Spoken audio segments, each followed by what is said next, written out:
안녕하세요. 종교와 인문학 36강 시작합니다. 조금 죄송스러운 게 35강이 조금 어렵고 길었죠. 예. 왜냐면 저도 되도록 쉽게 하려고 했는데 조금 성격이 교리, 진리, 원리, 그러니까 다들 좀 복잡하고 좀 어렵게 생각하는데 이번 강의까지 들으시면서 사실 37강까지 연결돼 있어요. 교리, 진리, 원리가. 그래서 끝까지 들으시고 조금 어렵다 하시면 한 번쯤 더 들으시면 조금 더 이해가 될 겁니다. 그래서 오늘은 제목을 교리가 외로운 이유. 이것도 좀 말이 그렇죠. 교리가 교리지 무슨 외로워. 자, 무슨 의미냐면 여러분 지금 교리에 대한 관심이 얼마나 있습니까? 얼마나 연구하나요? 그러면 35강이 너무 어려운 거예요. 자, 진리에 대한 관심은요. 다르게 표현할까요? 여러분 자녀들 어려서부터 학교 보내죠. 그 진리에 대한 관심이에요.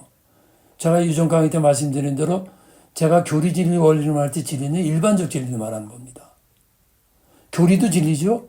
원리도 진리죠. 그냥 서로 체계를 이렇게 구분해서 설명하기 때문에 일반적 진리에 대한 관심이 얼마나 많아요. 여러분 대학교 가죠. 박사학위까지 공부하죠. 기술 배우죠. 진리에 대한 관심이에요. 연구하죠.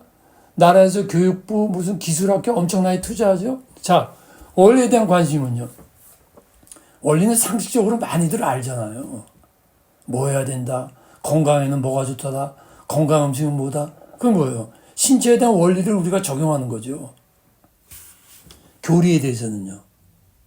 교리란 단어가 뭔지도 모르는 사람이 엄청나게 많아요. 그러니까 외로운 거예요. 그러니까 하나님도 외로운 거지. 네, 무관심하거든요. 자, 교리, 진리, 원리의 속성을 크게 두 가지로 나눴어요. 하나는 페노메나, 쉬운 얘기예요. 페노메나 나타났다는 거예요. 이런 거예요. 교리나 진리나 원래 사람도 마찬가지예요, 여러분. 여러분들 저를 아시나요? 여러분들이 저를 아는 거는 강의를 통해서 내 얼굴과 이런 걸 들으면서 부분적으로 하는 거죠. 그게 뭐예요? 페노메나. 나타난 거. 표면적인 거. 누메나는요. 교리, 진리, 원리나 모든 것이 페노메나적인 게 있고 누메나는 뭐예요? 본질적인 거. 안에 있는 거. 여러분 저의 안에 있는 거 아세요? 최정원이라는 사람 잘 모르잖아요. 왜? 누메나. 이해가 쉽죠? 예. 자, 옆에 그 사진 아주 미인으로 대표적인 아주 여성 배우였죠? 누구죠? 예, 교리는 몰라도 오드리는 알아요. 오드리 헵번 유명한 사람이죠. 옆에 있는 꽃은요? 제가 잡으죠. 페노메나, 노메나, 교리, 진리, 원리에 이것을 한 예로 드는 거예요. 아름답죠. 둘 다 아름답죠. 아주 미인이고 아주 참 아름답고 꽃도 설명 필요 없죠. 근데 제가 뭐라고 그랬어요? 아름다움의 형상과 본질. 형상은 뭘까요? 페노메나. 근데 오드리 헵번은 나중에 참 선한 일을 많이 했죠. 예. 그래서 저는 잘 모르지만 내면도 많은 사람들이 아름다운 여자라고 표현을. 자, 근데 아름다움의 형상은 표면적인 거예요. 본질은 내적인 거예요. 그런데 페노메나의 특징은 아름다운 꽃이나 여성같이 천차만별 늙고 시들고 소멸해요. 예. 아름다운 여성들이 요새 주사 맞는 거 있죠, 얼굴에. 예전에 TV를 봤는데 어느 배우라고 말할 수 없고 70세가 넘은 여성인데 옛날 배우, 유명한 배우인데 제가 깜짝 놀랐어요. 정말 한 30대, 40대 되는 것 같아요. 무슨 주사를 하고 있죠. 예. 그래도 늙어요. 페노메나. 누메나는 아름다움 자체라는 거예요. 그게 플라톤이 말하는 에로스. 이데아. 본질의 세계. 병원하지 않는 것. 아름다운 여성들이 뭘 원할까요? 불가능하지만 죽을 때까지 이렇게 아름다우면 얼마나 좋을까? 그게 인간의 누메나에 대한 본능이 있는 거지. 예. 그래서 누메나의 대표적인 이데아가 바로 플라톤의 이데아 세계죠. 이 그림 많이 보신 적 있겠지만 이것은 이제 동굴의 비유예요. 그래서 현실 세계는 밑에 동굴과 같이 저희 죄수의 세계를 그린 건데 죄수들이 앞만 쳐다보게 돼 있어요. 그들 뒤에는 이런 불이 있는데 죄수들이 볼 수 있는 건 불의 그림자밖에 없어요. 근데 어느 날 죄수가 동굴에서 밖으로 올라왔어요. 와, 이게 이데아라는 거지. 밑에 동굴은 우리가 사는 페노메나라는 거예요. 그리고 위에 올라간 것은 누메나. 이게 기독교적으로 말하면 뭘까요? 위에 올라간 사람은 거듭난 사람, 하나님을 만난 사람, 천국을 아는 사람이죠. 밑에는요, 세상 것이 전부인 양 생각하는 사람. 그래서 교리 현상과 본질, 지리 현상과 본질, 원죄 본질이 누메나, 페노메나가 있다. 그래서 진리 이해와 해석의 길. 진리를 알지니 진리가 너희를 자유케 하리라. 예수님 말씀인데 예수님 하는 진리 속에는 교리 원리가 다 포함된 겁니다. 네.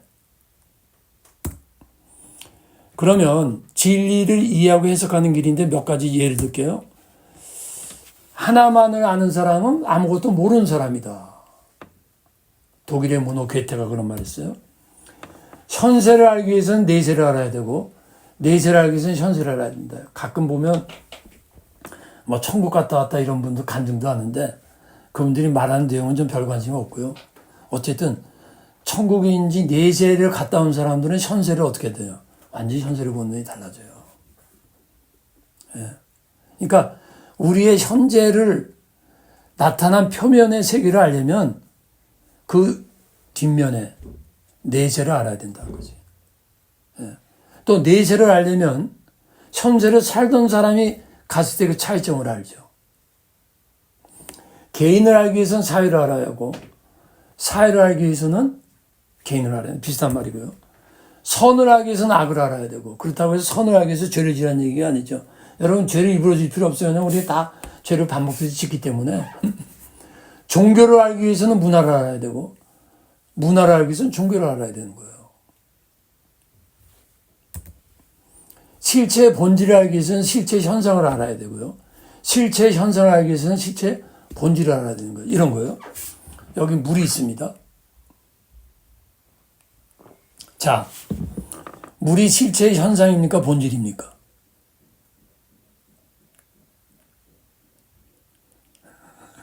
요거는 보기 관점이에요. 자, 물의 맛을 본다는 것은 현상이죠. 그러나 물이 뭐로 구성되어 있느냐? H2O다.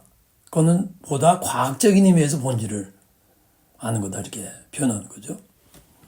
그러니까 물을 제대로 하려면 물을 맛은 모르고 그냥 연구만 한 사람이 뭐 있을 수 없죠. 세상에 그런 사람 존재할 수가 없어요. 이미 물을 안 먹으면. 그러나 물의 맛과 현상과 본질을 알 때 물에 관한 많은 어떠한 과학이 나올 수 있죠. 뭐 물에 관한 과학? 그게 무슨 얘기입니까? 잠수함 만들고 배 만들기 다 결국 그래서 두 번째는 메이스터 에카르트라는 분인데 여러분 처음 들어보실 가능성이 많은데 기독교 대표적인 영성가 두 명이 있어요. 스페인의 십자가의 성요한, 독일의 에카르트. 신비가 영성가인데요. 이분이 이런 말이에요. 이게 보세요. 인간에게 주어진 다양한 능력과 다양한 길은 형태죠. 하나의 뿌리 본질로부터 온다는 거예요. 여러분 제 밑에 괄호 단어였고 최정원 교수 써놨죠. 무슨 말이냐면 괄호는 제가 이렇게 삽입시킨 겁니다. 그리고 다시 우리를 이끌어주는 힘이다. 그것들은 구별되지만 페노메나 때문에 구별되죠. 눈에 나타나니까 하나의 진리 누메나를 증언할 뿐이다. 그러니까 우리가 많은 이렇게 다른 것들이 눈에 보이는 현상들이 다 다르지만 결국 하나의 누메나 본질서에서 나온다는 거예요. 이해가 되시죠?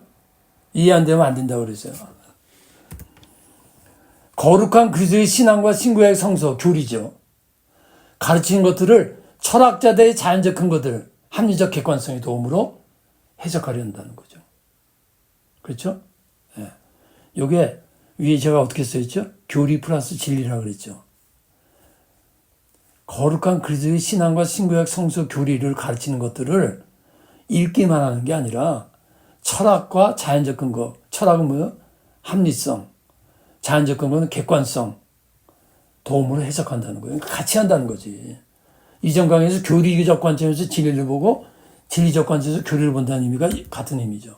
이에 따라 성서, 종교적 진리는 철학자들이 사물의 본성과 속성들, 일반적 진리에 관해 써놓은 것과 일치하도록 해석되는 거라는 거예요. 그러니까 성서의 진리, 아까 제가 뭐라고 그랬죠? 교리? 인간은 죄인이다. 철학적이고 보편적 진리는 뭐예요? 사람은 죽는다. 여기 뭐라고 그래, 에카르트가? 일치되도록 해석한다는 게 뭐예요? 사람이 죄를 졌기 때문에 죽는 것이다. 이렇게 해석을 한다는 거예요. 특히 존재에서든 인식에서든 어디서든지 자연에서든지 원리죠. 자연에서 모든 참인 것은 하나의 원천, 원리와 하나의 진리의 뿌리, 교리. 이해가 되십니까? 하나의 원천, 원리, 하나의 진리의 뿌리, 교리, 하나님. 이렇게 되는 거죠. 더 구체적으로는 천지창조. 예. 그래서 에카르트가 본인이 하나님 추구 방식을 이렇게 했어요. 설교, 스콜라 철학, 신학, 자연, 일반 학문, 성서주의, 일본 사상가들을 다 자유롭게 활용했어요. 근데 이 사람이 누구냐고요? 신비가예요. 신비가라고. 영성가라고. 우리는 신비가 하면 흔히 깊은 묵상과 관상을 통해서 신비 체험을 말하는 사람 같죠. 이분이 그 대표적인 사람이에요. 근데 이분이 그 경험도 있지만 그 경험에서 끝나지 않고 철학과 자연과 성서와 일반 학문을 총동원해서 진리를 추구했다. 이게 뭐예요? 삼시공원에서 제가 말씀드린 대로 교리, 진리, 원리라는 거지. 예. 자연, 학문, 성서. 진리를 그렇게 추구해야 된다는 걸 말하는 거죠. 그래서 그가 배운 모든 개념적 장치들, 스콜라 철학, 신플라톤주의 전통, 아랍과 유대교 철학을 동원하여 연구하고 해석하여 자신의 하나님 합일 체험을 해석한 거예요. 이 대가거든요. 우리 개신교에서는 영성가라든가 신비가에 대해서 조금 부정적인 영역인데 그거 굉장히 중요합니다. 그분들의 사상을 아는 거. 말씀드린 대로 에카르트는요. 서구에서는 모르는 사람 없어요. 사실은 에카르트 그러면. 학문에도 엄청난 영향을 줬고 기독교에 엄청난 영향을 주는 대표적인 영성가인데 이분이 이렇게 진리에 대한 접근을 이렇게 했다라는 거예요. 그래서 지성과 영성의 화합, 철학적 사변과 신비체험의 조화, 성서와 자연의 통합.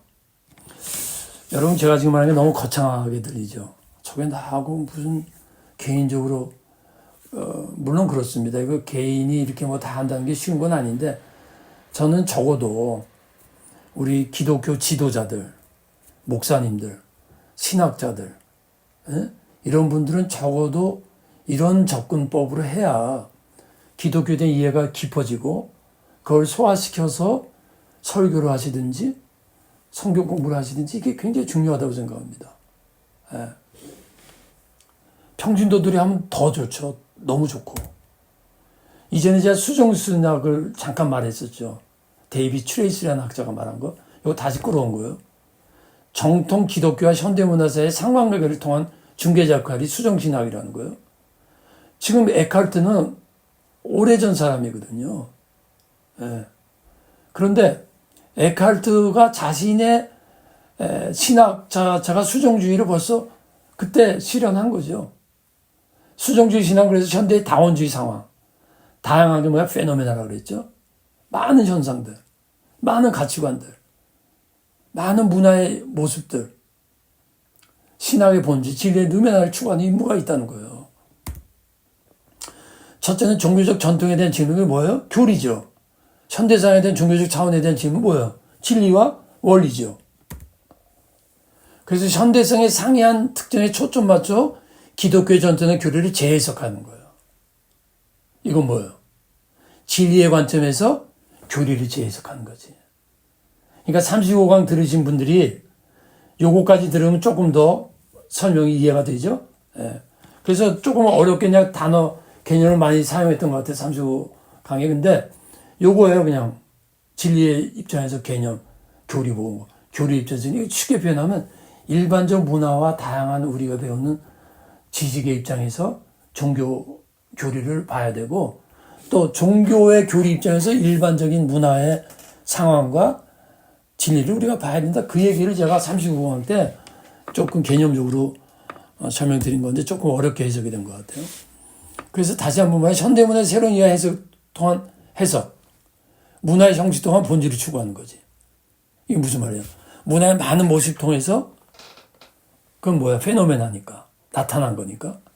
현대 인문학들 또한 기독교적인 뭐예요? 지금 말씀드린 대로 일반적 진리를 통한 신학적 교리를, 본질을 해석하는 거예요. 현대 학문에 담긴 희망의 메시지를 새롭게 해석, 새로운 진리의 형태들이라는 거죠. 볼트만은 성서 해석을 이렇게 했어요. 성서의 세계관은 신화론적이며, 요건 조금 말이, 이거는 이제 이 사람이 말하는 신화론이라는 거는 이제 그 2000년 당시의 사람들이 세계관 속에서 성경을 기록했기 때문에 뭐 기적이나 이런 것들이 다 신화적이라는데 저는 그건 반대합니다. 근데 여기서 또 하나의 신화적인 의미라는 것이 일리가 있는 것 또 하나는 뭐냐면, 하늘의 세계, 영적 세계를 우리 말로 표현할 때 예수님도 비유로 표현했죠. 그런 의미에서 신화적이라는 거는 조금은 일리가 있어요. 그러나 다는 전 찬성하는데, 자, 신화적임에 따라서 사고가 자연과학적, 합리적인 위에서 형성되었고, 그러기 때문에 신화론적인 현대인을 받을 수 없는 것이다.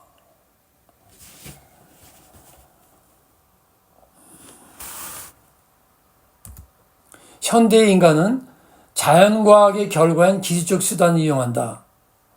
이 말이 뭐예요? 종교적 교리에 대해서 합리적으로 해석한다는 거예요. 그러니까 종교적인 교리가 정말 진리인가라는 거죠.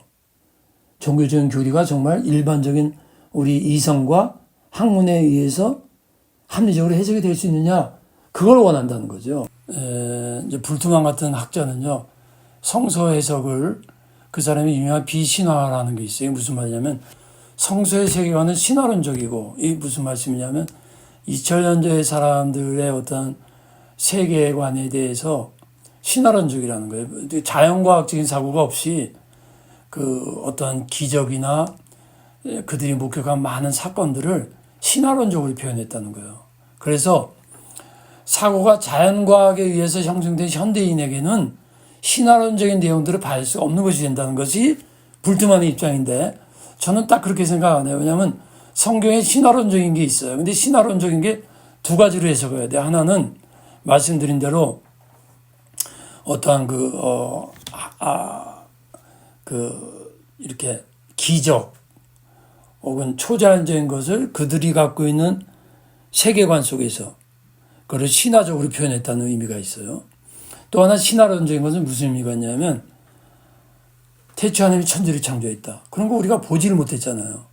그런 거를 인간의 언어로 표현하기 위해서는 한계가 있으니까 신화론적으로 표현했다. 그거는 일리가 있는 말인데, 과연 성서의 세계관, 특별히 신약 성서의 세계관이 완전히 신화론적이 할 때는 그거는 다 받아들일 수 없습니다. 근데 이제 불트만이라는 학자는 요렇게 표현을 한 거예요. 이건 불트만이 이렇게 본 거예요. 성서 해석을. 그래서 현대 인간은 자연과학의 결과인 기술적 수단을 이용한다는 거예요. 이 말은 맞죠. 종교에 대한, 자, 30공에 말씀드렸더니 교리에 대한 일반 합리적인 해석을 요구하는 거예요. 그래서 교리를 진리적 입장에서 우리가 봐야 된다는 것이 30공에서 제가 말한 의미입니다. 예를 들면 병이 나면 의사에게 가고 약에 의지하고 경제적이고 정치적인 것은 현대인은 심리학, 경제학, 정치학적 연구를 이용하고, 누구도 초월적인 세력들이 직접적 관여를 계산하는 사람 없다는 거예요. 현대인들이. 그렇기 때문에 종교적 진리와 일반주의 단절이 일어난다는 거예요. 쉽게 말하면 35강 말했지만 모든 사람은 죽는다, 병들어 죽는다, 늙어 죽는다, 사고 나서 죽는다. 그거는 일반 진리예요. 근데 기독교 입장에서는 인간은 죄 때문에 죽는다. 때로는 하나님이 심판 때문에 사고 날 수 있다. 이 말은 무슨 의미냐면, 하나님 때문에, 죄인 때문에, 죄 때문이라는 건 초월적인 영역인데 그걸 계산 안 한다는 거예요. 현대인들이. 그래서 불트만의 진리의 핵심은 이거예요. 우리가 음악적이 아니면 음악을 텍스트를 이해할 수 없다는 사실. 수학적으로 생각하지 않으면 수학에 관한 논문의 책을 이해할 수 없다는 것. 우리가 철학적으로 사고할 수 없다면 철학에 관한 책을 이해할 수 없다. 맞죠? 역사적으로 살고 역사를 이해함 없이는 권력의 의지, 국가법률과 같이 역사의 내용과 운동을 형성한 권력들과 운동의 원들을 이해함 없이는 역사적 문제를 이해할 수 없다. 맞죠? 사랑이나 우정, 증오와 시기심이 무엇인가 하는 것을 자신의 삶 속에서 이해함 없이는 소설을 이해할 수 없다. 맞죠? 그러면 우리가 뭘 갖고 그러면 성경을 이해해야 되느냐라는 질문이 나오죠. 그래, 역사를 하려면 역사적 지식이 있어야 돼. 수학을 하려면 수학적 지식이 있어야 돼. 그래요? 그럼 성경을 하려면 뭘 알아야 돼요? 불트만이 그 질문을 하는 거죠. 불트만은 성서 해석을 그러기 때문에 성서 해석을 위한 꼭 필요한 요소가 있다는 거예요. 그 중에 하나는 이제 비신화라는 건데 저는 비신화 그분의 입장은 이제 찬성하지 않습니다. 어쨌든 이제 그러면 진리는 뭐냐? 컨텐츠와 컨텍스트. 성경의 컨텐츠라면 컨텍스트는 뭐죠? 그것을 이해하는 사람도 컨텍스트가 되고요. 그 진리를 쓰여진 그 원문의 배경, 그 시대도 말할 수 있고요. 그 진리를 이해하는 현대 문화도 이게 컨텍스트에 다 들어가요. 그러니까 진리를 이해한다는 건 제가 35강에 말한 대로 교리라면 컨텍스트는요. 진리, 원리, 자연과학, 역사적 배경, 그 책을 읽는 사람의 어떠한 개인적인 지식, 이게 다 컨텍스트에 들어간다는 거지. 근데 중요한 것은 이 두 가지가 서로 맞물려 있다는 거죠. 성경에 세포들을 낡은 가죽 부대에 넣지 아니하나니 그렇게 하면 부대가 터져 포도주도 쏟아지고 부대도 버리게 됨이라. 컨텐츠와 컨텍스트의 관계죠. 간단히 표현했어요.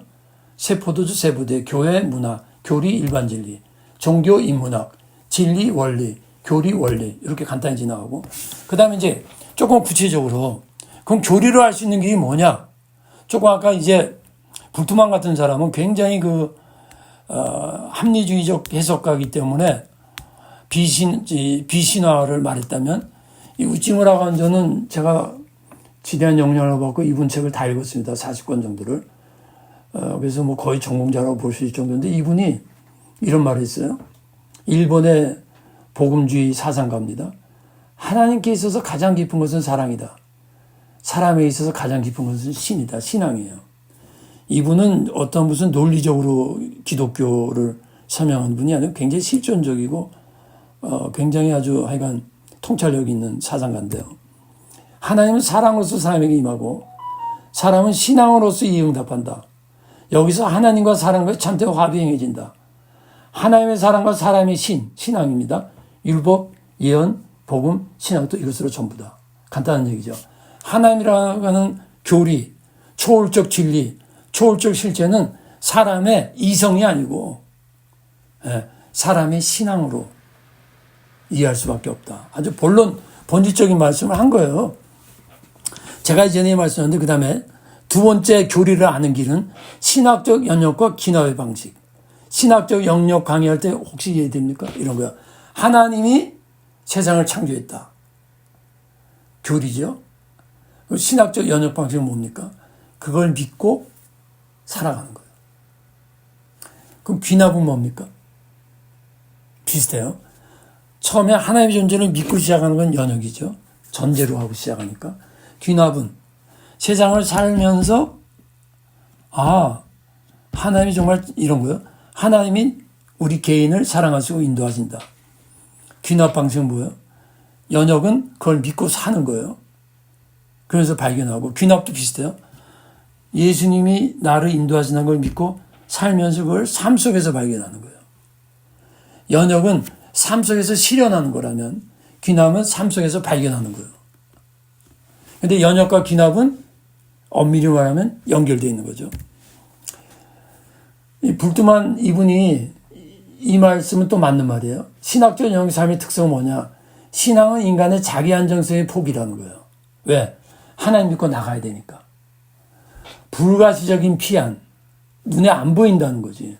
하나님에 있으면 안정성을 찾으려는 각오다. 이게 신학적 영역 방식의 특징이에요. 신학적 영역 방식의 또 하나의 특징, 마르틴 루터는 하나님에 대한 신뢰심을 가지고 미래의 암흑이라고 그러잖아.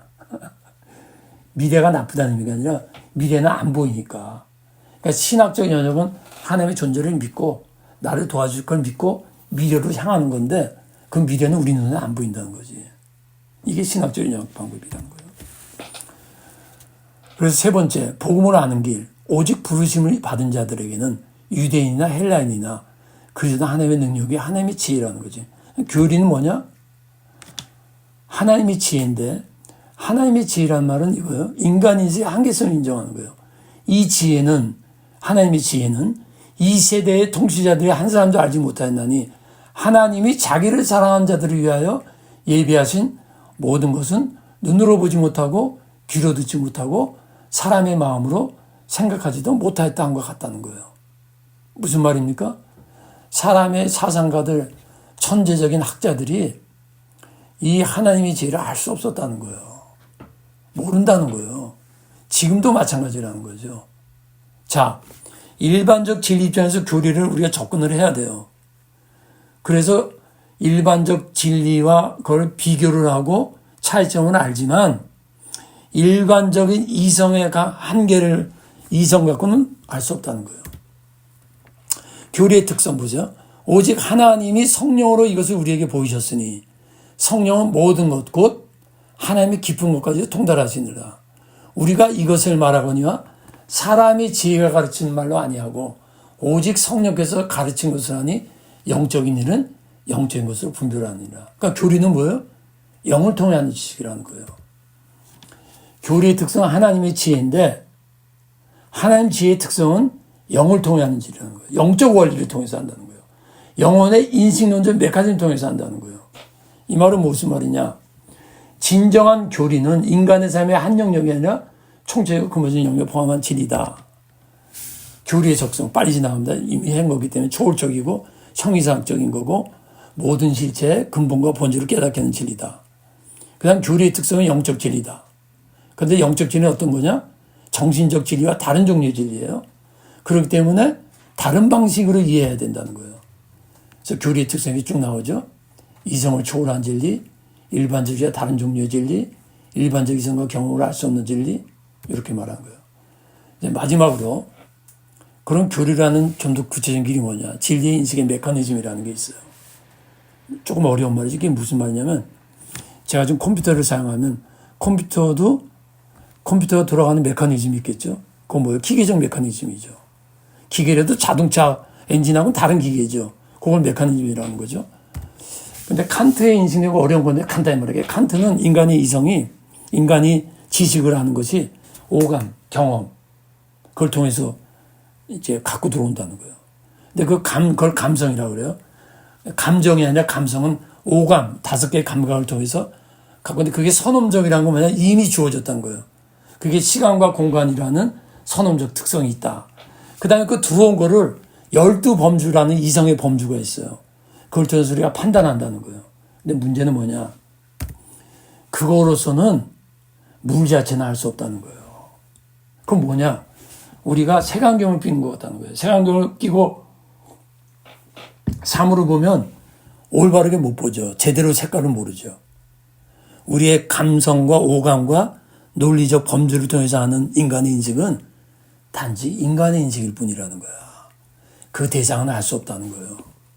하물며 하나님에 대해서는요. 일반적 이성으로 알 수 있겠어요?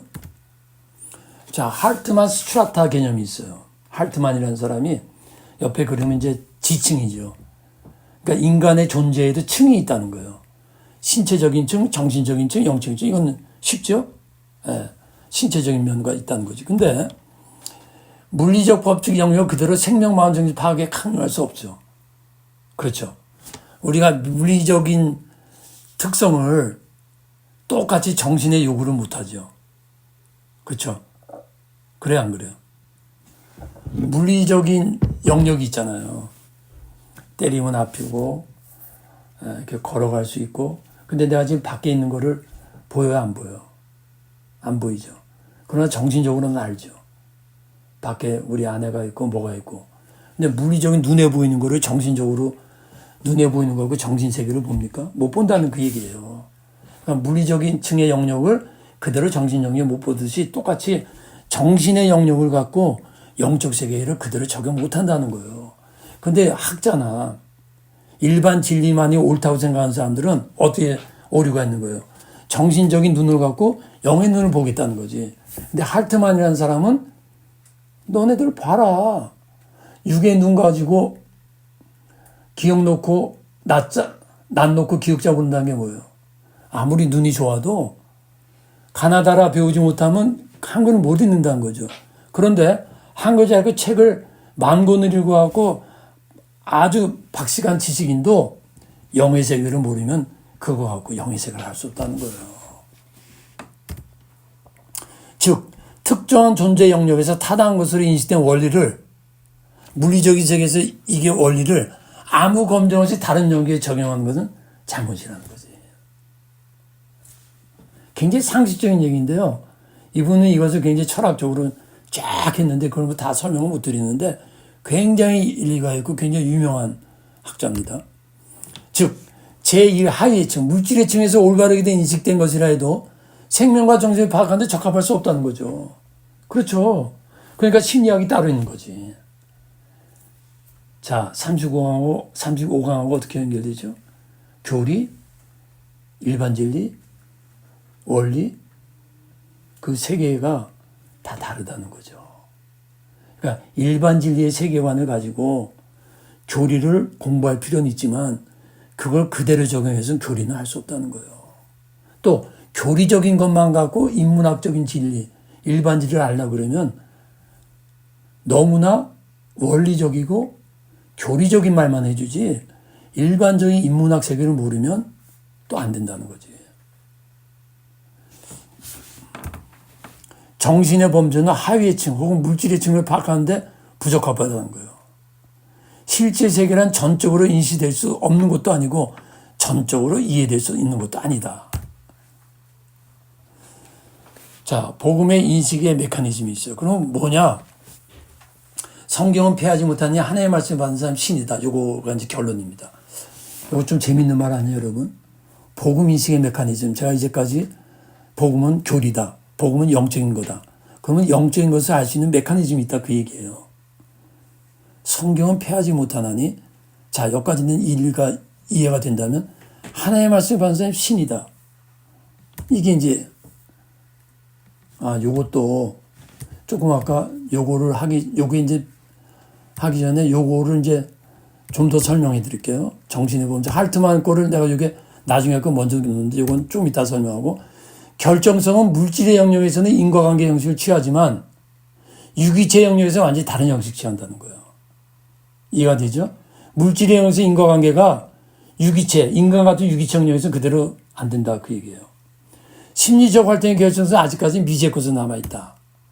정신적 존재의 최상층위, 예? 어떤 목적을 규정하는 데 있어서 최종적 자체의 결정적인 형식이 존재한다는 거예요. 그러니까 정신적 존재의 최상층위의 행위를 결정하는 것은 그 자체에 따른 형식이 존재한다는 거야.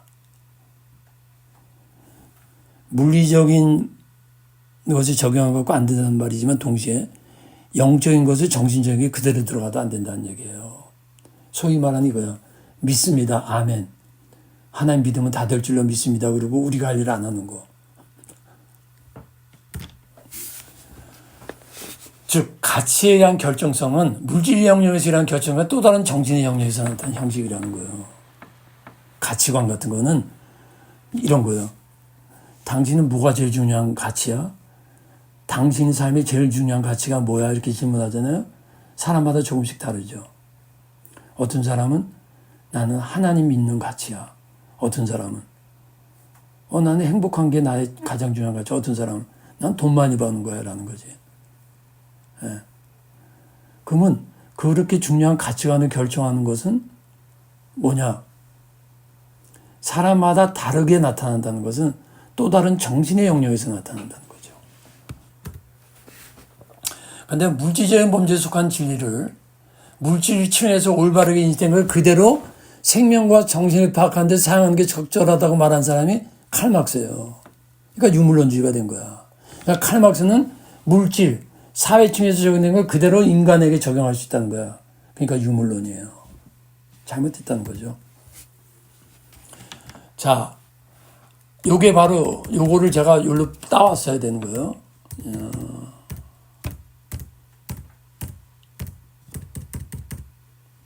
요 복음의 메커니즘 요것이 이제 여기 연결되는 거예요. 하나의 말씀을 받은 사람들은 신이다. 하나의 말씀을 받은 사람이 신이다. 하나의 말씀이 뭐죠? 복음, 교리, 진리. 말씀은 진리의 매개적 수단. 말씀은 진리라는 수단이라는 거죠. 말씀을 받은 자는요. 교리 진리를 아는 자예요. 다시 말하면 영적인 진리가 정신에 전달된 자예요. 그런데 조금 아까 제가 뭘 설명드렸죠? 할트만의 정신 영역의 진리를 그대로, 아니 물질 영역의 진리를 그대로 정신 영역에 적용할 수 있다 없다? 없다 그랬죠. 그러면 영적인 원리도 그대로 정신 영역에 전달할 수 있어요 없어요? 못해요. 그러니까 어떻게 해야 돼요? 말씀을 받은 자가 신이라는 거면 말씀을 받으면 말씀이 교리인데 영적인 진리인데 이게 우리 이성 정신세계에 전달될 때 신이다라는 거예요. 신이라는 말은 이제 영적 존재가 된다는 거예요. 영적을 이해한다는 존재가 된다는 거예요. 그래서 말씀을 받은 자는 교리의 진리됨을 아는 자예요. 그럼 말씀을 받는 길이 뭐예요? 계시적 은총. 계시를 통해서 개인적 믿음. 우찌무라 간주 얘기했죠? 믿음으로 받아들이는 거고 하나님의 은혜로 알게 하는 거예요. 말씀을 받는 길이 뭐예요? 오직 하나님이 성령으로 이것을 우리에게 보여줬으니 이게 계시적 은총이에요.